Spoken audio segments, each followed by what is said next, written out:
लेकिन कठोपनिषद में ये नचिकेता और यमाचार्य का जो संवाद हुआ है, यमाचार्य ने दूसरे उनके प्रश्न के उत्तर में दूसरे वर में हवन की बात किया है। हवन यज्ञ अगर होगा तो वातावरण शुद्ध होगा, आम जनता का कल्याण होगा, इस टाइप से कुछ कहा है कठोपनिषद में। और इसका आज तो नहीं, लेकिन कल हम पृष्ठ भी बता सकते हैं किस पृष्ठ पर है। जी, कठोपनिषद हमारे पाठ्यक्रम में था, पढ़ा है ठीक से। यद्यप वो इतना समय बीत गया कि अब बहुत अधिकृत रूप से तो मैं नहीं सुना सकता। ये ठीक बात है, जो हमने कहा था वह भी सत्य है। और उसी में हमने एक बात ये भी कही थी कि उसके काट में कह लीजिए उससे क्षुब्ध होकर 3 धाराएं चली, बौद्ध, जैन और उपनिषद। मैंने यूं कहा, बौद्ध जैन की चर्चा तो बहुत होती है, उपनिषद की चर्चा इस दृष्टि से लोग नहीं करते, ऐसा मैंने कहा था। इसमें कोई संदेह नहीं, जो उपनिषदों को पूरी तरह से पढ़ा जाएगा तो उसमें ये स्वर हमको मिलेगा कि जैसे कर्मकांड से थोड़ा सा उबे हुए क्षुब्ध ऋषि हैं हमारे, और वो ये बताना चाह रहे हैं कि भाई इससे थोड़ा सा बच करके यदि आप उस मूल ब्रह्म को जाने। उपनिषदों का मूल स्वर वही है। ये तो लगभग सभी अध्येता मान रहे हैं कि उपनिषदों का मूल स्वर है ब्रह्म को जानना, ब्रह्म को पाना, और उसके लिए जो भी साधना है। हाँ, ये ठीक है। ये भी हमने कहा था कि अंतर यही है कि बौद्ध जैन जैसे बिल्कुल खुला विद्रोह कर देते हैं, उससे अलग हो जाते हैं, इतना अलग हो जाते हैं कि आज वो अलग धर्म माने जा रहे हैं आज की भाषा में। जैसे इस्लाम है, ईसाई हैं, वैसे ही बौद्ध जैन अलग धर्म माने जा रहे हैं। हम उसे चाहें तो धार्मिक पंथ कह सकते हैं, इतना अलग हो जाते हैं। जबकि उपनिषदों को वेदांत कहा जाता है। बस यही अंतर है, कहने के तरीके में ये अंतर है। उपनिषदों को वेदांत कहा जाता है, वो वेद विद्या का अंतिम भाग है, ऐसा कहा जाता है। जबकि बौद्ध जैन बिल्कुल पूरी तरह अलग हो गए, नास्तिक कहे जाते हैं। तो उपनिषदों के कर्ता प्रवक्ता ऋषि हैं, वो पूरी तरह वैदिक परंपरा में है। वेद का सम्मान करते हुए या जो भी वैदिक परंपरा चली आ रही है उसको इस कदर नहीं नकार रहे हैं कि लोग एक तरह से भड़क जाएं। ये बात तो मानना होगा। लेकिन ऐसे ऐसे प्रसंग भी उपनिषद में मिल रहे हैं तो जो स्पष्ट कह रहे हैं कि भाई ये कर्मकांड आपको फंसाने वाले हैं, इनसे बचो। वही बात जैसे आपने कहा कि अब मैं कोई संदर्भ तो इस समय नहीं दे सकता। तो हाँ, ये जो नचिकेता वाला प्रसंग आपने कहा कठोपनिषद का, तो जैसे जो मैंने अभी तक बात कही उसका भाव यही है कि हम आपकी बात को पूरी तरह नकार नहीं रहे हैं। ऐसी संभावना तो है कि शालीनता से उन्होंने कुछ इस तरह की बात कही हो। तो वो श्लोक उनका यदि पढ़ा जाए तो देखा जाए, थोड़ा एक जिज्ञासा को तो हल सभी के लिए कि भाई क्या बात कही जा रही है, तो और स्पष्ट हो जाएगा कि वो कितना उसको किस रूप में मान रहे हैं और किस रूप में कितना उसकी सीमाएं बता रहे हैं। ये अंतर है ना कि जो हम परंपरा में होते हैं तो पूरी तरह से उसको निरस्त नहीं करते, हम बताते नहीं नहीं इसकी सीमाएं हैं, थोड़ा सा इधर आओ तो और अच्छा रहेगा। तो ये शैली संभवतः उसकी मुझे लगता है होनी चाहिए। गुरुदेव, ये जैन और बौद्ध, इनका उद्गम कैसे हुआ है? एक मैंने मनीराम अग्रवाल की जनरल नॉलेज की पुस्तक पढ़ी थी जब कंपटीशन की तैयारी कर रहा था, तो उसमें उन्होंने ये बताया था कि इनके ये ब्राह्मण्स के अत्याचार और जगड़न की वजह से ये लोग अलग हुए हैं, due to tyranny and arbitrary use of power, इस तरह से कहा है। मतलब इतना इन्होंने टाइट कर दिया कर्मकांड में और छुआछूत में और अन्य अन्य तमाम सारी जो बातें हैं, इसकी वजह से ये लोग अलग हुए हैं। इनका अत्याचार नहीं बर्दाश्त कर पाए। धन्यवाद गुरुदेव। यही तो हम कह रहे हैं, कर्म कांड की जटिलता से ऊब करके लोगों ने कुछ मार्ग तलाशे, उनमें बौद्ध और जैन तो बिल्कुल विद्रोही होकर अलग हो गए कि हमें तुम्हारे इससे कोई लेना देना नहीं। लेकिन इसके बाद भी देखिए, बौद्धों और जैनियों में आपको वही इंद्र मिलेंगे, वेद में जो मिलेंगे, पुराणों में जो मिलेंगे, वही इंद्र आदि देवता आपको बौद्धों में मिलेंगे, जैनियों में मिलेंगे। बुद्ध के जन्म से पहले उनकी माँ को स्वप्न आते हैं, इंद्रादि देवता उन्हें दर्शन देते हैं और बताते हैं, और वो सारे उनके स्वप्न साकार होते हैं। ऐसे दिव्य पुत्र का जन्म होता है। ये क्या है? ये राम के अवतार जैसी ही परिकल्पना नहीं है। देखिए, मतलब बच्चा अभी संभवतः गर्भ में भी नहीं आया है, या गर्भ में आया है और स्वप्न में इंद्रादि देवता उनको सब आश्वस्त कर रहे हैं कि एक दिव्य बालक का जन्म होगा और ऐसा ऐसा। तो स्वाभाविक है, ये परिकल्पनाएं तभी बनी जोड़ी गई जब बुद्ध पूरी तरह स्थापित हो गए, एक महापुरुष के रूप में, बुद्ध के रूप में, महात्मा ईश्वर का अवतार कुछ भी कह लें, उस रूप में स्थापित हो गए, तभी तो ये परिकल्पनाएं जोड़ी गई होंगी, स्वाभाविक है। लेकिन वो है उसी परंपरा में, इंद्रादि देवता सब उनके वही हैं, बहुत सी बातें समान रूप से चली ही आ रही हैं। धीरे धीरे अलगाव बढ़ता चला गया। तो कर्म कांड की जटिलता से जनसामान्य पर वो बोझ बन गया। जो धर्म था, कर्मकांड के कारण वो जनसामान्य पर बोझ बन गया। तो लोग इसमें कसमसाने लगे, तो उस जकड़न से छूटने के कुछ उपाय सोचे जाने लगे। तो उपनिषदों के ऋषियों ने भी इसको अनुभव किया। उन्होंने भी शालीनता से बताया कि भाई कर्मकांड के जकड़न से मुक्त होना है, ये आपको बंधन में डालने वाले हैं, ये आपको सच्चे अध्यात्म की ओर नहीं ले जाएंगे, ये आपको ब्रह्म तक नहीं पहुंचा सकते। तो ये बात उपनिषद भी कहने का प्रयास कर रहे हैं। लेकिन ये लोग हैं कि भाई विद्रोह कर जाते हैं। तो आज के लोग जो कहते हैं नहीं ब्राह्मणों के, इनके ये शब्द ठीक नहीं है। ये मैं कहूंगा, ये आज की परिस्थिति को देखते हुए लोग इस तरह के अनुमान या कल्पना एक अपनी विचारधारा बनाने का प्रयास कर रहे हैं। आज की परिस्थिति को देखते हुए इन लोगों के समय में, बुद्ध और महावीर के समय में, ये कोई जातिवाद था ही नहीं। उस समय कोई जन्म से ब्राह्मण होना या ब्राह्मणत्व की कोई जातिगत ऊंच नीच छुआछूत थोपने की बात कहें, उस समय ऐसा कुछ नहीं था। ये सब तो बहुत बाद में आए हुए रोग हैं, हम स्वीकार करते हैं, ये उन लोगों के समय नहीं था। आप कल्पना करें, देखें, राम और कृष्ण का समय छोड़ दें, निश्चित रूप से महावीर बुद्ध से लेकर चाणक्य और शंकराचार्य तक ये समस्या उस तरह नहीं दिखेगी आपको। एकदम शंकराचार्य के साथ थोड़ी सी गड़बड़ी हो गई जो व्यास के साथ हुई है, क्योंकि व्यास और शंकराचार्य, आप देखिए जो रूढ़वादी वर्ग है आपका, वो बस व्यास और शंकराचार्य दो को बहुत पूज रहा है। क्यों कहें कि दो का नाम जप रहा है, उनके विचार सिद्धांत तो उसे पता नहीं, वो जानना भी नहीं चाहता, बस केवल दो नाम पूज रहा है। तो व्यास के नाम से तो इतने सारे पुराण लिख दिए गए जो एक दूसरे के विपरीत कितनी बातें कहते हैं। मतलब जो ऐतिहासिक ग्रंथ थे उनको पौराणिक स्वरूप दे करके कह सकते हैं उनको विकृत कर दिया गया है ना। कुछ कुछ शंकराचार्य के साथ भी ऐसा हुआ, ऐसा अध्येताओं को प्रतीत होता है, क्योंकि शंकराचार्यों की लंबी परंपरा है। आपने ही देखा कि अब तक के विभिन्न पीठों में 70 से 80 शंकराचार्य हो चुके हैं लगभग। तो उनके शताब्दियों पश्चात किसी शंकराचार्य ने कुछ कहा, लिखा, कुछ हुआ, तो भाई शंकराचार्य जी आज भी कहते शंकराचार्य जी आए हैं। अरे शंकराचार्य जी क्या है, शंकराचार्य जी को तो हजारों वर्ष हो गए। तो उसी तरह से बाद के कुछ पीठाधीश्वर शंकराचार्यों ने भी कुछ कहा सुना हो, तो कुछ बातें जैसे वो शंकराचार्य के नाम पर थोप दी गई।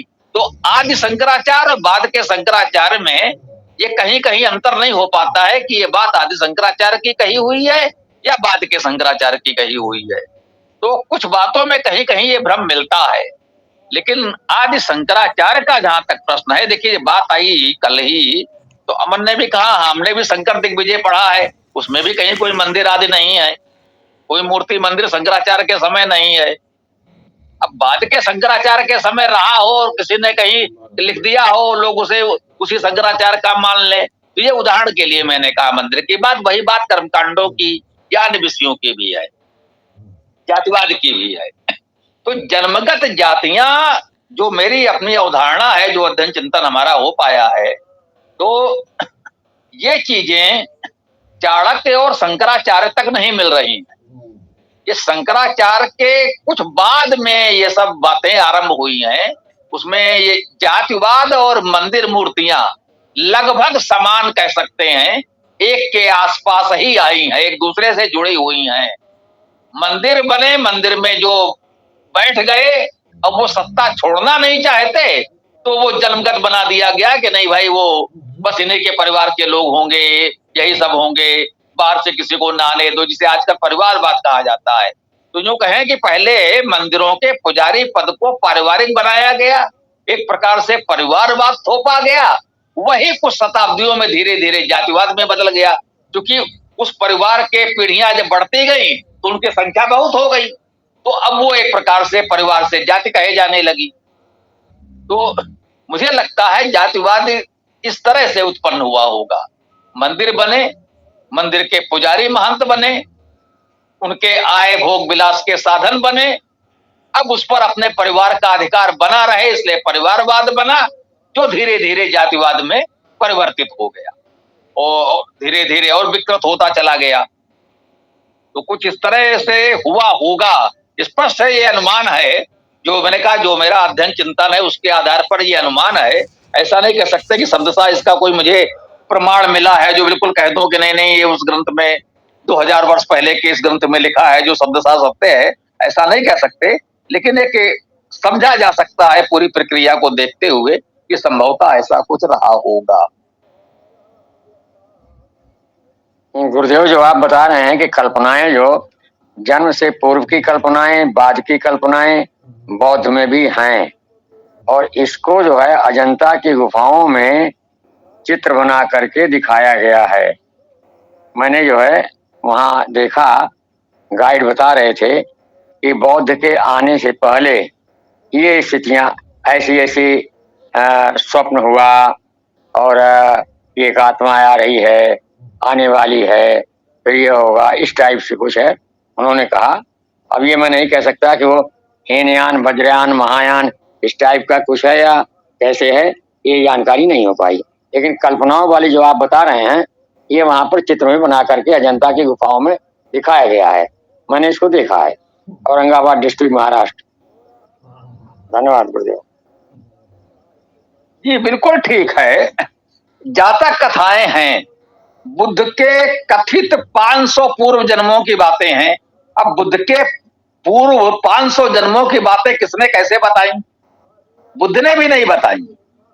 ये बुद्ध बनने की प्रक्रिया को, बुद्ध की महत्ता को स्थापित करने के लिए गौतम बुद्ध के शताब्दियों पश्चात लोगों ने कल्पना की कि भाई इतना महान बुद्ध कैसे बना। तो उनका भाई ये 500 जन्मों की साधना है, 500 जन्मों से एक जीवात्मा प्राणी इस तरह के साधना अभ्यास सच्चरित्र का निर्वाह करते हुए आया, तो 500 जन्मों में वो महाबुद्ध बन पाया। तो स्वाभाविक है, ये परिकल्पना के अतिरिक्त और क्या कहा जा सकता है। कोई कहे तो इसे पुनर्जन्म का प्रमाण मान सकता है, अच्छी बात है, मानिए। लेकिन स्वाभाविक है, ये पुनर्जन्म, 500 पुनर्जन्मों की बातें किसको और कैसे पता चली, है ना? संभवतः बुद्ध ने भी नहीं बताई होंगी। तो ऐसे बहुत सी बातें हैं जो बाद में घटनाएं घटित होती हैं, तो उसको ऐसा भी कह देते हैं जैसे बुद्ध ने भविष्यवाणी की। अब बुद्ध का महत्व बताने के लिए बाद में जो कुछ हुआ वो इतिहास के सत्य है, लेकिन उसको आपने बाद में ऐसा लिख दिया कि भाई बुद्ध ने भविष्यवाणी की कि ऐसा होगा, ऐसा होगा, ऐसा होगा। लिखा तब गया जब हो चुका था, लेकिन उसको उस रूप में कहा गया। इसी को पौराणिक शैली कहते हैं, समझ रहे ना? इसी को पौराणिक शैली कहते हैं। हमारे पुराणों में भी ये बात है। यूं मान लीजिए कि आदिकाल से या वैवस्वत मनुष्य युधिष्ठिर तक का तो पूरी वंशावली मिलती है, ऐसा हुआ, ऐसा हुआ, इनके पुत्र ये हुए, उनके पुत्र वो हुए, उनके पुत्र वो हुए। उसके पश्चात परीक्षित का समय आ गया, युधिष्ठिर के बाद अभिमन्यु का पुत्र परीक्षित सम्राट बना। परीक्षित के बाद के जो राजा हैं उनको सामान्यतः भविष्य काल में कहा गया है, भविष्यति। उसमें यह आता है भविष्यति। अनुगंगा प्रयागम चा गुप्ता महिम भोक्षसी, गुप्त राजा मही का भोग करेंगे। भविष्य काल में मतलब गुप्त काल तक आ गए वो। मौर्यों का, नंदों का भोक्ष से, वो ये कहते हैं ये भोग करेंगे, इसके राजा होंगे। एक समय में बहुत से राजा होंगे। जिसे पहले चक्रवर्ती साम्राज्य था, फिर कहते हैं चक्रवर्ती साम्राज्य नहीं बचेगा, स्थान स्थान पर बहुत से राजा होंगे। अब स्वाभाविक होंगे, जब वो हो गए तभी लिखा गया। लेकिन अब एक शैली है, पुराणों को उन्होंने मान लिया कि वो जन्मेजय के समय में जो वार्ता हो रही है, विद्वान जन्मेजय को इतिहास सुना रहे हैं, तो अब उसी क्रम में अब आगे का क्या करें। तो उसी क्रम में उन्होंने आगे बता दिया कि उन्होंने जन्मेजय को बताया कि इसके बाद ऐसा ऐसा होगा, तुम्हारे ये पुत्र हैं, तुम्हारे बाद ये राजा होगा, और उसके पश्चात उसका ये पुत्र होगा, ये होगा, ये होगा। तो इस प्रकार से जो है उसको होगा की शैली में, भविष्य की शैली में बता दिया गया। तो इसका ये अर्थ नहीं है कि उनको सारी भविष्यवाणियां उन्होंने की थी जो सत्य सिद्ध हो गई। अब ये अध्येता इसको जानते हैं कि वो लिखा तभी गया जब वो घटना घटित हो चुकी थी, लेकिन वो उसको उस शैली में कह दिया गया। ये बौद्धों के लिए भी सत्य है और हमारे पुराणों के लिए भी उतना ही सत्य है। जी आचार्य जी, मतलब मेरा प्रश्न है, यदि किसी और का प्रश्न ना हो तो उसके बाद मैं पूछ लूंगा। और ये थोड़ा जो मैं आपकी पुस्तक आपने भेजी है उसके आधार पे प्रश्न है और इसी से संबंधित है जो अभी आपने बताया। बोलो। जी आचार्य जी, जब मैं आपकी पुस्तक पढ़ रहा था तो राम रावण का जो मतलब उस तक पहुंच गया हूं मैं, राम रावण तक। तो किसी असुर को, किसी असुर ने, नहीं राक्षस ने, दक्षिण भारत के लोगों को शायद राक्षस कहा गया होगा, तो वहां के लोगों ने ब्रह्मा जी की तपस्या करी और फिर ब्रह्मदेव ने उसको आशीर्वाद दिया। ये आपने लिखा है यहाँ पे, राक्षस संस्कृति के आदि नायक हेती और प्रेती दो भाई थे। प्रेती तय करने की तप करने चले गए।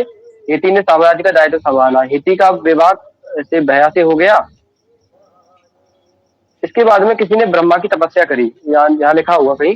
तो मैं ये पूछना चाह रहा हूँ कि क्योंकि आपने तो वंशावली के आधार पे सब कुछ लिखा है और ब्रह्मा तो सबसे आदि में हुए थे, तो फिर इन्होंने किस ब्रह्मा की तपस्या करी? और फिर आपने यहाँ भी लिखा है, अभी मैं पढ़ूंगा, तो ब्रह्मा ने उनको आशीर्वाद दिया, उसके आशीर्वाद से उन्हें शक्ति प्राप्त हुई और वो राज्य भी स्थापित किया उन्होंने। तो ये किस ब्रह्मा की तपस्या की उन्होंने? हाँ, प्रश्न उचित है। सत्य तो ये है कि ये लेख हमने लिखे थे, बहुत समय हो चुका, 94, 5, 6, 7 के आसपास, समझ रहे हैं। ये जो पुस्तक है उस भूमिका में आपने पढ़ा होगा, ये सब समाचार पत्र में प्रकाशित धारावाहिक लेख थे जिनका संकलन करके पुस्तक बनी है। और पुस्तक को छपे हुए भी बहुत समय हो चुका है, 20 वर्षों से अधिक हो गया संभवतः, लगभग हो रहा होगा। और जब लिखा गया था तब तो बहुत समय हो गया, तो मुझे तो स्मृति में तो नहीं है, लेकिन आप जो बता रहे हैं उसी के आधार पर समझा जाए। हाँ, एक बात बता दूं, इसमें एक छोटी सी संभावना ये भी है कि चूंकि समाचार पत्र में छपता था तो वहां एक संपादक भी होते थे, तो संपादक जी कभी कभी उसमें कुछ अपनी बुद्धि भी लगा देते थे। एक आध बार तो मेरी जानकारी में आया तो हमने कहा भी महाराज जी का है, तो हो सका तो कुछ ठीक ठाक भी कराया। और इसमें भी तो लेकिन इसको यूं समझें कि यदि कहा गया है कि ब्रह्मा की तपस्या की और उनके आशीर्वाद से ये प्राप्त हुआ, ब्रह्मा कभी कभी एक व्यक्ति नहीं होता। आज भी जो यजन के आयोजन होते हैं उनका जो मुख्य आचार होता है उसे ब्रह्मा कहा जाता है। जैसे कहते हैं व्यास पीठ, जो लोग कथा प्रवचन करते हैं वो व्यास पीठ पर बैठते हैं, वो कहते हैं कथा व्यास। ना भागवत हो रही है तो उसे कथा व्यास आचार्य फलाने जी हैं, अमुक जी हैं, ऐसा कहा जाता है। तो ये कथा व्यास होते हैं। ऐसे ही जो यजन का प्रमुख होता है उसे ब्रह्मा कहते हैं, उसे ब्रह्मा का पद दिया जाता है। और समाज में महिलाओं को भी ब्रह्मा बना देते हैं, औरों में महिलाओं को नहीं बनाते, लेकिन जो प्रमुख होता है उसे ब्रह्मा का पद होता है, ये लोग मानते हैं। तो ये मान लीजिए कि ब्रह्मा का अर्थ इसी प्रकार से जो विद्वानों का प्रमुख है उस रूप में माने। आज भी है, तब भी थे, रहे होंगे, अब वो किसी न किसी के नाम से चलता। आदि काल में जो हमारा ब्रह्मा है वो तो है ही, उसको तो आर्य समाजी पौराणिक या जो भी मतांतर हैं सनातन के सभी लगभग मान रहे हैं किसी न किसी रूप में कि ब्रह्मा हमारे आदि पुरुष हैं। तो उसी परंपरा में विद्वत सभा का जो प्रमुख है उसे ब्रह्मा कहा जाता रहा है। विद्वत सभा का प्रमुख, या जिसे इस समय हम लोग अध्यक्ष कह देते हैं, ऐसे कार्यक्रमों की अध्यक्षता करने वाला व्यक्ति ब्रह्मा कहलाता है। तो ऐसे ही किसी विद्वत सभा से कह लीजिए कुछ जो भी सीखा समझा हो तो उसको मेरे विचार से इसी रूप में लेना चाहिए। ये तो उसमें बहुत स्पष्ट नहीं है। तो वैसे गौरव जी से समझ यही बात चल रही है कि ये व्याकरण, ये इतिहास वाली पुस्तक भी हमारे पास थोड़ी ही शेष है। तो उनसे कह रहे हैं कि अब जो कार्य चल रहा है थोड़ा सा इससे समय निकले तो इतिहास की पुस्तक को भी अपडेट करना है। तो अच्छा है, तुम लोग बताते रहो, तो कुछ चीजें अवस्था होगी तो ठीक भी करा देंगे या स्पष्ट कर देंगे, ऐसा ही मान। तो ब्रह्मा की तपस्या साधना उपासना करके यदि कोई आशीर्वाद मिला तो उसको यही मान लें कि अपने समय का विद्वानों का प्रमुख रहा होगा, और उसकी सेवा साधना करके जो विद्या उन्होंने प्राप्त की और उसी से जो भी उन्होंने युद्ध कला या शस्त्र अस्त्र का निर्माण सीखा वो शक्ति उनको प्राप्त हुई। हम तो व्यवहारिक रूप से यही कह सकते हैं। अब शेष वहां किस शब्दावली में लिखा है ये दूसरे कोई और अर्थ ध्वनित हो रहा है तो मान लें कि उसकी शब्दावली सुधारी जा सकती है, वो कोई बहुत बड़ी बात नहीं है। जी आचार्य जी, आपने मतलब लगभग उस तरह का उत्तर दिया जैसा मैं सोच रहा था। इसमें आपने पीछे ये भी लिखा है कि राम भगवान जो थे उन्होंने शंभू का वध किया था और सीता का परित्याग किया था, लेकिन आधुनिक विद्वान ऐसा नहीं मानते हैं। वो कहते हैं कि ये वाल्मीकि की शैली नहीं है, और कहते हैं कि राम जो वाल्मीकि रामायण है यहाँ यहाँ आके फलश्रुति हो जाती है, तो ये वाल्मीकि रामायण यहाँ समाप्त हो जाती है। लेकिन आपने फिर भी शंभू का वध भी लिखा है, सीता माता का परित्याग भी लिखा है, सीता माता की मृत्यु के बारे में भी लिखा है आपने।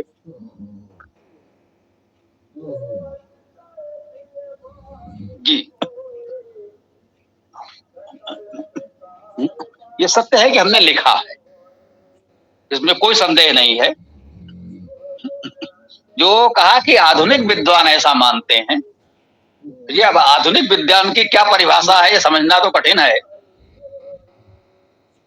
यदि आप कहते कि आर्य समाजी ऐसा मानते हैं तो बात समझ में आती। आर्य समाजी उत्तरकांड को प्रक्षिप्त मानते हैं, इसमें कोई संदेह नहीं। आर्य समाज उत्तरकांड को स्वीकार नहीं करता। हमारा आर्य समाज से ये निवेदन था इस विषय पर कि हमने भाई ये पूरा उत्तरकांड पूरी तरह नकार दिया जाए तो फिर राम के बाद का उत्तराधिकार जो संपूर्ण भारत का इतिहास निर्धारित करता है, राज्य विस्तार, राज्य व्यवस्था निर्धारित करता है, उस सबसे हम वंचित हो जाएंगे। उसे कहां खोजने जाएंगे? समस्या आ जाएगी ना। भरत के पुत्र तक्ष को पश्चिमोत्तर प्रदेश में भेजा गया, उसने वहां तक्षशिला नगर का निर्माण कराया, उसको राजधानी बनाया। तक्षशिला आज भी राजधानी है किसी न किसी रूप में। आप देख रहे हैं तक्षशिला जो भरत ने राजधानी बनाई वो आपको महाभारत में भी मिलती है, बौद्ध काल में मिलती है, चंद्रगुप्त मौर्य के समय भी मिलती है। कह सकते हैं आधुनिक इतिहास में जिसे प्राचीन काल कहा जाता है लगभग तब तक मिलती है। मैंने कहा आज भी किसी रूप में है, ये समझ ले। कुछ लोगों की जानकारी में होगा, हो सकता है कुछ की जानकारी में ना हो। देखें इस समय तक्षशिला कहाँ है। इस समय तक्षशिला रावलपिंडी जिले की तहसील है। रावलपिंडी जो इस समय पाकिस्तान की राजधानी कही जानी चाहिए। वैसे तकनीकी रूप से पाकिस्तान की राजधानी इस्लामाबाद है, जो वहां से कहते हैं लगभग 30 किलोमीटर दूर है। जिसे आप अयोध्या फैजाबाद जैसा समझ लें। अयोध्या प्राचीन नगर था, उससे कुछ दूरी पर बाद में लोगों ने जिला मुख्यालय आज बना दिया फैजाबाद के नाम से। बचपन में जब मैं उधर जाता था तो अयोध्या और फैजाबाद के बीच पर्याप्त दूरी होती थी। ये लगता था कि भाई यहाँ फैजाबाद समाप्त हुआ और उससे कुछ दूर चलने के पश्चात अब अयोध्या आरंभ हुआ। लेकिन इस समय आप जाएंगे तो मुझे लगता है ये नहीं खोज पाएंगे कि कहाँ तक फैजाबाद है और कहाँ से अयोध्या आरंभ हो रहा है। अब तो फैजाबाद शब्द ही समाप्त कर दिया सरकार ने, वो एक अलग विषय है। लेकिन पहले दोनों नगर अलग अलग स्पष्ट दिखते थे मेरे बचपन में। तो वो समझिए प्राचीन नगर तो तक्षशिला था, जो अभी तक है, तहसील ही सही। उसके निकट ही रावलपिंडी बप्पा रावल ने संभवतः बसाया कहा जाता है, जो राणा प्रताप के पूर्वज थे। वो रावलपिंडी भाई उस समय उन्होंने उसको उसका प्रांतीय राजधानी बनाया, कुछ भी बनाया, तो रावलपिंडी आधुनिक इतिहास में जाना जाने लगा।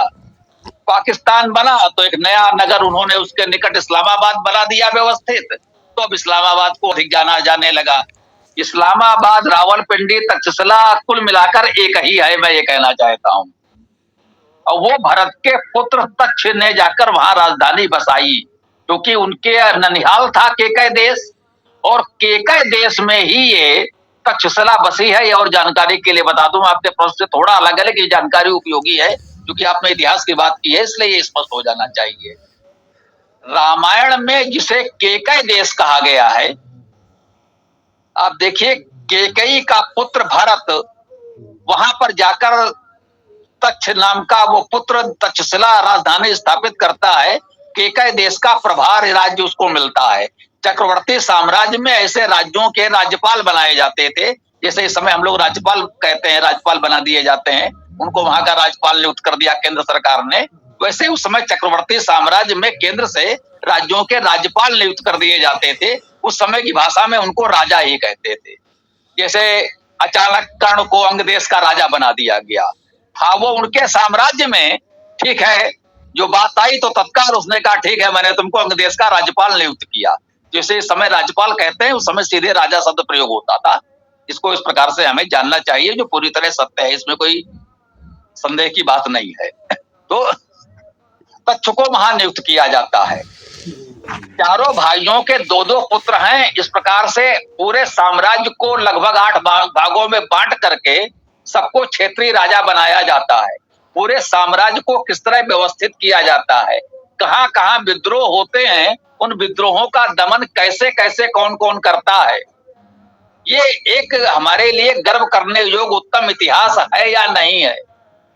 उस युग के इतिहास का पूरा विवरण दे रहा है या नहीं दे रहा। इस सबको नकार देंगे तो रामराज्य तो अधूरा रह जाएगा। फिर तो रामराज्य कहाँ है? लंका का युद्ध जीत कर आए, उन्होंने सत्ता संभाल ली और बस राम कथा समाप्त हो गई। जिसे आज हम रामराज्य कहते हैं, जिस रामराज्य की स्थापना करना चाहते हैं, वो रामराज्य कहाँ है? बस राम ने सत्ता संभाली, वो सम्राट बने और राम कथा समाप्त। तो फिर रामराज्य तो हमें देखने को मिला ही नहीं ना। रामराज्य तो उसके पश्चात ही देखने को मिला।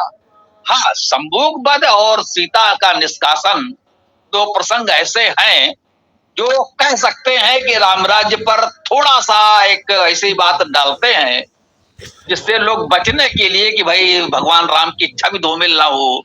तो आर्य समाजी कह रहे हैं कि नहीं ये काल्पनिक है। उन्होंने कह दिया पूरा उत्तराखंड काल्पनिक है। गीता प्रेस ने जो वाल्मीकि रामायण प्रकाशित की है, उसकी भूमिका में भी उन्होंने स्वीकार किया है अपनी शालीनता की सीमा में कि बालकांड और उत्तरकांड दोनों प्रक्षिप्त माने जाते हैं। आप समझ रहे हैं? बालकांड और उत्तरकांड दोनों प्रक्षिप्त माने जाते हैं। वास्तविक राम कथा तो राजमहल के षड्यंत्र से ही आरंभ होती है, जब राम को वनवास जाना पड़ता है। उसके पहले की तो कुछ है ही नहीं, उसको भी प्रक्षिप्त माना जा रहा है। इसको गीता प्रेस गोरखपुर ने बड़ी शालीनता से लिखा है कि वाल्मीकि रामायण का एक ऐसा पाठ भी प्रचलित है जिसमें बालकांड और उत्तरकांड का पाठ नहीं किया जाता है। समझ रहे हैं? ये उनकी शालीनता की सीमा है। वो नहीं कह सकते कि ये मिलावट है, बाद में जोड़ा गया है। फिर भी मैं कहूंगा उन्होंने वाल्मीकि रामायण में 47 सर्गों पर प्रक्षिप्त सर्ग लिखा है। उन्होंने स्वीकार किया है ये 47 सर्ग प्रक्षिप्त हैं। वाल्मीकि रामायण में प्रक्षेप है, इसे कोई नहीं नकार रहा है, लेकिन पूरा बालकांड प्रक्षिप्त है, पूरा उत्तरकांड प्रक्षिप्त है।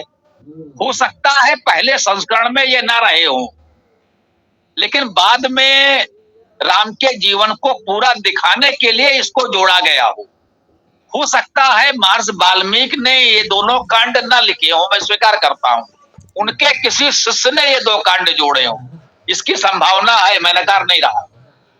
ठीक है ना, जो भी वो लोग आधार देते हैं तो विद्वान लोग हैं, पूरी तरह नकारना नहीं चाहिए। हो सकता है वास्तविक रामायण जो लिखी गई होगी, वाल्मीकि ने जो रामायण लिखी वो तो सीता की करुण कथा ही लिखी, इसमें कोई संदेह नहीं है। रामायण का मुख्य रस करुण रस माना जाता है। तो सीता को जब राजमहल छोड़ना पड़ा, वनवास हुआ, वहां से लेकर के ही उनकी कथा आरंभ होगी। वो एक प्रकार से वाल्मीकि की रामायण जो है वो राम की नहीं, वास्तव में सीता की कथा है, क्योंकि सीता गर्भवती स्थिति में उनके यहाँ आती है और उसकी उस करुण दशा को देखते हैं। उसी करुण दशा से प्रभावित होकर वो एक जो भी छोटी सी कथा उन्होंने लिखी होगी वो सीता के बच्चों को रटाई। सीता के बच्चों ने उसे अयोध्या की गलियों में गाया और उससे एक वातावरण बना, जनभावना उमड़ी और आगे की कथा उससे बनी। तो इस पूरे संदर्भ को नकारा कैसे जा सकता है? तो निश्चित रूप से हो सकता है वाल्मीकि ने जो पहला संस्करण रामायण का आया होगा उसमें वनवास से लेकर के और रावण वध तक की ही, युद्ध तक की ही कथा होगी, युद्धकांड तक की। लेकिन बालकांड और उत्तरकांड उस कथा को पूर्ण करने के लिए बाद में जोड़ा गया। वाल्मीकि ने जोड़ा, वाल्मीकि के शिष्यों ने जोड़ा, या वाल्मीकि के कुछ शताब्दी पश्चात जोड़ा गया, ये पता लगाने का हमारे पास आज कोई साधन नहीं है। तो ना तो मैं ये कह रहा हूं कि आज की रामायण का प्रत्येक श्लोक महर्षि वाल्मीकि ने ही लिखा, न तो ये कहा जा सकता है कि वो पूरी तरह से मिटा देने योग्य है। तो कहीं ना कहीं उनके अनुयायी शिष्यों मनुष्यों ने उसको पूर्ण करने के लिए उसको किया है। और विवेक पूर्वक तो पूरे रामायण को पढ़ना पड़ेगा, क्योंकि जब गीता प्रेस ही मान रहा है कि रामायण में 47 सर्ग प्रक्षिप्त हैं और बीच बीच में कितने श्लोक प्रक्षिप्त होंगे इसकी तो कोई सीमा ही नहीं है। तो विवेक पूर्वक तो आपको पूरी रामायण पढ़नी होगी। हो सकता है बीच में कोई अचानक ऐसा श्लोक आ जाए जो आपको लगे ये तो वाल्मीकि का हो ही नहीं सकता। जैसे कुछ लोग ये कह रहे हैं, मैंने उतनी गंभीरता से नहीं, मैं आपको प्रमाण दे सकता हूं कि कहते हैं वाल्मीकि रामायण में तो बुद्धों का बौद्धों का भी उल्लेख आया है, उनकी निंदा की गई है। अब स्वाभाविक है रामायण में जब बौद्धों की निंदा की गई होगी तो फिर स्वाभाविक है वो कब लिखा गया होगा, राम के समय में लिखा गया या बुद्ध के बाद लिखा गया, ये तो समझा जा सकता है। अब कोई कह दे पूरी रामायण ही बुद्ध के बाद लिखी गई, कोई कहे नहीं नहीं मूल रामायण तो वाल्मीकि कि राम के समय की है लेकिन बाद में ये बातें जोड़ी गई। तो ये तो विद्वान लोग माथापच्ची करते रहेंगे। संबूक और सीता निष्कासन की बात में केवल राम की छवि बचाने की भावना है, लेकिन मुझे लगता है जब हम इतिहास लिखें तो फिर थोड़ा सा कठोर भी होना पड़ेगा। यदि कुछ है तो फिर है, हम क्या कर सकते हैं, है ना। यहाँ इतना कह के अपनी बात समाप्त करूंगा। आपने समझौता नाम सुना होगा, वेद प्रताप वैदिक जी, ये भी पत्रकार थे, संपादक थे, हमसे वरिष्ठ थे। जिस समय ये वैदिक इतिहास के लेख में लिख रहा था, समाचार पत्र में साप्ताहिक छपता था, उसी समय वेद प्रताप वैदिक जी भी अपने समाचार पत्र में साप्ताहिक वो भी लिख रहे थे ऋषियों की कथा। मतलब एक अंक में वो एक ऋषि के बारे में लिखते थे। आज उन्होंने वाल्मीकि के बारे में लिखा, वशिष्ठ के बारे में लिखा, याज्ञवल्क्य के बारे में लिखा। तो इस तरह से उन्होंने संबूक के विषय में भी लिखा और उसमें उन्होंने टिप्पणी लिखी। मुझे ध्यान आ रहा है, मेरे पास वो लेख तो नहीं होगा आज, कि संबूक नकारने की नहीं गर्व करने की बात है, कुछ इस तरह की बात उन्होंने लिखी। तो अब इस पर मतभेद हो सकते हैं, हम संबूक को नकार दें, हम सीता निष्कासन, क्या कोई कहे कलमपुरी सीता को नकार दें। कुछ लोग कह रहे हैं चंद्रगुप्त के साथ चाणक्य जैसा कुछ था ही नहीं, चाणक्य बाद में कल्पना करके जोड़ दिया गया, वो चाणक्य को नकारना चाहते हैं। तो वे तो कह सकते हैं बुद्धिजीवियों में इस तरह के मतभेद बने रहेंगे। इन सबके बीच हमें सत्य को जानने का स्वयं प्रयास करना है और जो आपकी बुद्धि में ठीक लगे वो आपको मानना चाहिए। अंततः मैं यही कहूंगा। गुरुदेव, ये तक्षशिला जो है रावलपिंडी से 40 मील उत्तर की तरफ है। इसके तो ये मैंने डिस्कवरी ऑफ इंडिया में जो पढ़ा है तो मुझको ध्यान है। और आपने ही लिखा है, संभवतः आपकी पुस्तक में या कहीं मैंने पढ़ा है कि जो तक्षशिला के नाग राजा थे वो महाभारत के युद्ध में भाग लिए थे और कौरवों की तरफ से भाग लिए थे, वो मारे गए। लेकिन कुछ लोग वहां बचे हुए थे। जन्मेजय ने जब नाग यज्ञ किया था, जिसको कहते हैं नाग यज्ञ, महाभारत ये भागवत पुराण में भी शायद है, तो नाग राजाओं ने वहां पर निमंत्रण के बाद आए थे और बड़ा भारी यज्ञ बना था, यज्ञ कुंड किया गया था। और चूंकि वो बाद में समझौता हुआ होगा, जैसा भी हुआ है, तो वहां से जो लोग आए तो उनको मार करके उसी यज्ञ हवन कुंड में डाल दिया गया, ऐसा मैंने सुना है या पढ़ा है कहीं। और जो ये परीक्षित को नाग राजाओं ने डस लिया, ये सिर्फ कल्पना है। तो नाग ने डस लिया एक कल्पना है, बल्कि ये हुआ था कि नागों ने परीक्षित पर आक्रमण करके उनको मार डाला था, नाग राजाओं ने, बदला लेने के लिए, ऐसा मैंने सुना है। और डिटेल तो कुछ और भी ज्यादा है। तो जन्मेजय ने बदला लेने के लिए यज्ञ किया, उनको मार दिया, इस टाइप से है कुछ। धन्यवाद जी, इसे थोड़ा सा स्पष्ट कर दो, फिर मन की बात सुनते हैं। तक्षशिला में नागराजा नहीं थे, तक्षशिला का तो शकुनी था। गांधार नरेश शकुनी है और तक्षशिला वही गांधार की राजधानी है। ये जो खांडो वन का दाह करके इंद्रप्रस्थ बनाया गया था, खांडो वन के दाह में कुछ नाग मारे गए थे और उसमें से जो नाग बच गए, उन्होंने कभी से पांडवों से बदला लेने के लिए लगातार वो संघर्ष करते रहे, प्रयास करते रहे। इसको ये भी कहा गया है कि महाभारत के युद्ध में उन नागों ने कर्ण से संबंध की बात की थी कि हमारा सहयोग करो, हम अर्जुन को मारने में तुम्हारी सहायता कर सकते हैं, क्योंकि हमारी पुरानी शत्रुता है इनसे। लेकिन कर्ण ने नकार दिया, ये हमारे आपस की बात है, तुम लोगों को बीच में हम नहीं लेना चाहते। बोले एक गरिमामय आर्यों के बीच का आर्य संस्कृत का युद्ध है और इसमें हम नागों को बीच में नहीं लाना चाहते। उसको एक काव्यात्मक रूप से दिनकर ने भी लिखा है और जो भी है तो वो है। तो महाभारत युद्ध के पश्चात कह सकते हैं परीक्षित वन में आखेट करने गए और वहां पर नागों को अवसर मिला।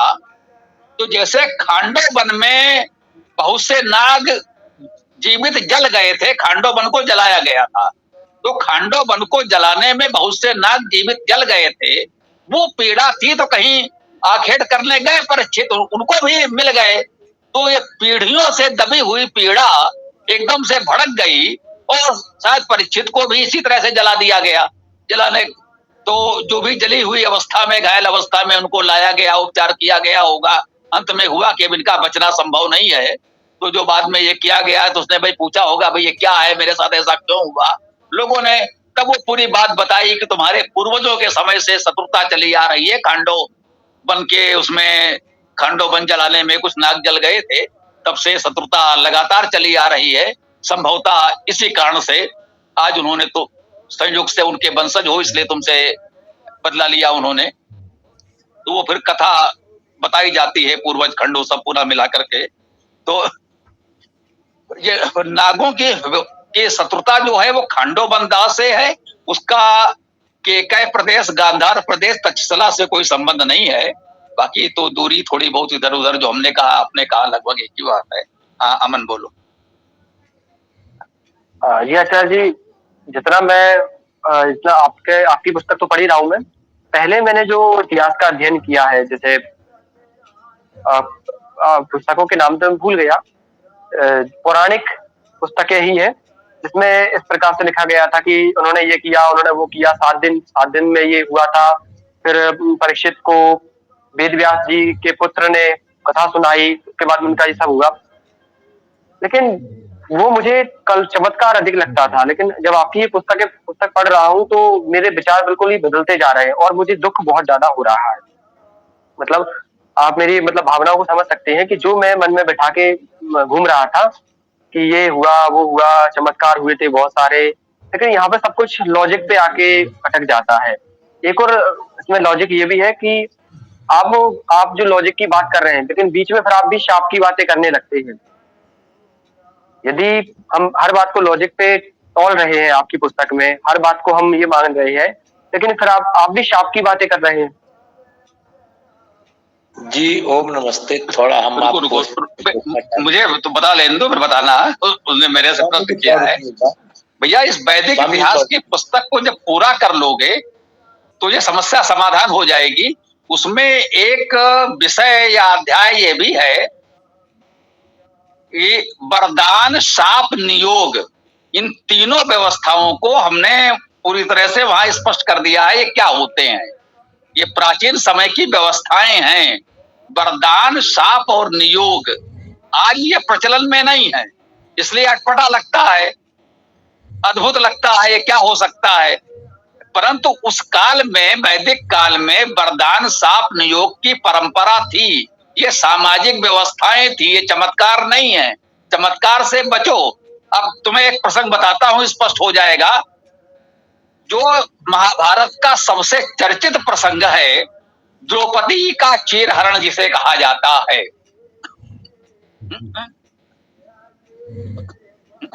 जब द्रौपदी को महल के भीतर से लाकर सभा में अपमानित किया गया और उसके पश्चात जो भी हुआ वो प्रकरण समाप्त हुआ, और कह सकते हैं कि, है ना,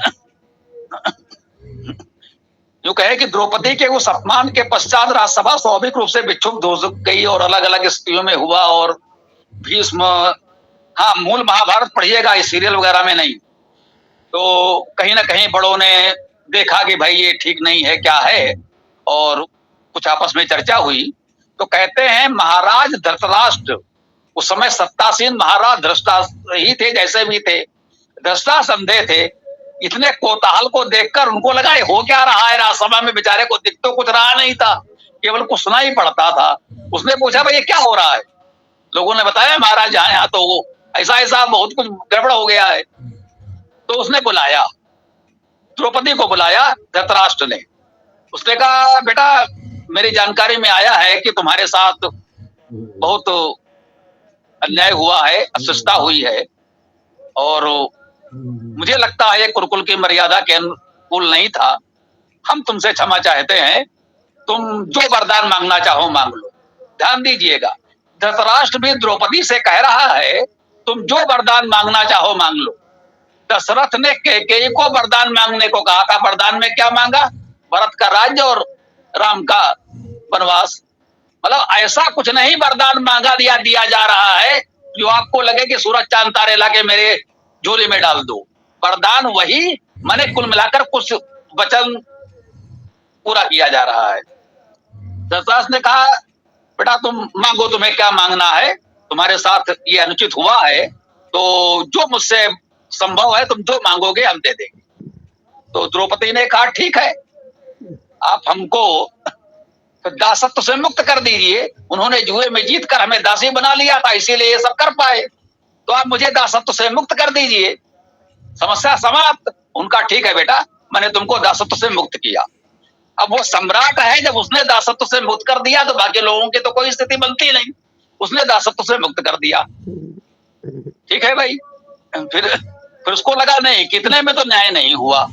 धृतराष्ट्र को लगा कितना पर्याप्त नहीं है। उसने द्रौपदी से कहा कि तुम एक वरदान और मांग लो। मुझे लगा कि इतना पर्याप्त नहीं है, हम तुम्हें कुछ और भी देना चाहते हैं, जो तुम्हारी इच्छा हो तुम एक वरदान और मांग लो। उसने कहा ठीक है, धर्मराज को, मतलब इन पांचों भाइयों को दासत्व से मुक्त कर दिया जाए। धृतराष्ट्र ने कहा एवं मस्तु, जाओ, हमने तुम्हारे साथ साथ तुम्हारे इन पांचों पांडवों को भी दासत्व से मुक्त किया। अब तुम लोग स्वतंत्र हो और जा सकते हो। अब धृतराष्ट्र ने द्रौपदी को ये वरदान दिए और उनको, द्रौपदी को और पांचों पांडवों को दासत्व से मुक्त कर दिया। ये है वरदान। दशरथ ने कैकेयी को वरदान दिया, ये देखिए। धृतराष्ट्र ने द्रौपदी को वरदान दिया, ये देखिए। उसने अपने राज्याधिकार का उपयोग करते हुए उनके छल कपट के से जो उनसे अनावश्यक रूप से दास बनाया गया था, मुक्त कर दिया, हो गया वरदान। इसे वरदान कहते हैं। वरदान का ये अर्थ नहीं है कि तो कह दिया गया कि तुम प्रकृति के विरुद्ध जाने जो कुछ भी क्या कर लोगे, सूर्य तुम्हारे आदेश मानेगा, तुम्हारी इच्छा से सूर्योदय सूर्यास्त होगा, ऐसा कोई वरदान नहीं दिया जा सकता। वरदान वो व्यक्ति उतना ही देता है जितनी उसकी सामर्थ्य होती है। साप भी वही दिया जाता है जो व्यवहारिक रूप से पूरा किया जा सके, बने ना। इसे जो समझे कि जो राजा दंड देता है वो राजदंड कहलाता है, राजदंड। और जब ऋषि किसी को दंड देता है वो एक प्रकार का सामाजिक दंड होता है, उसे श्राप कहते हैं। परशुराम यही कहते हैं, अग्रे चत्वारो वेदा पृष्ठे ससरम धनु दो अब समर्थो हम शापादप सरादपि। समझ गए? राजा तो राजदंड देता है और ऋषि शाप देता है। परशुराम कहते हैं मेरे पास दोनों सामर्थ्य है। अग्रे चत्वारो वेदा, आगे तो मेरे चारों वेद हैं, मैं चारों वेदों का विद्वान महर्षि हूं, इसलिए मैं शाप दे सकता हूं। और ठीक है, बाबा जी ने शाप दिया, हम नहीं सुनते। अगर तुम नहीं सुनते तो पीछे धनुष बाण भी है, हम उससे भी सुना सकते हैं। तो छात्र धर्म और ब्रह्म धर्म दोनों का प्रतीक परशुराम बन गया है। तो ये शाप और वरदान कोई चमत्कार नहीं है, कोई अंधविश्वास नहीं है, ये बिल्कुल उस समय की सामाजिक व्यवस्था थी। शाप, वरदान और नियोग, ये पूरा हमारा एक अध्याय है, विषय सूची देख करके पढ़ लेना, समझ में आ जाएगा।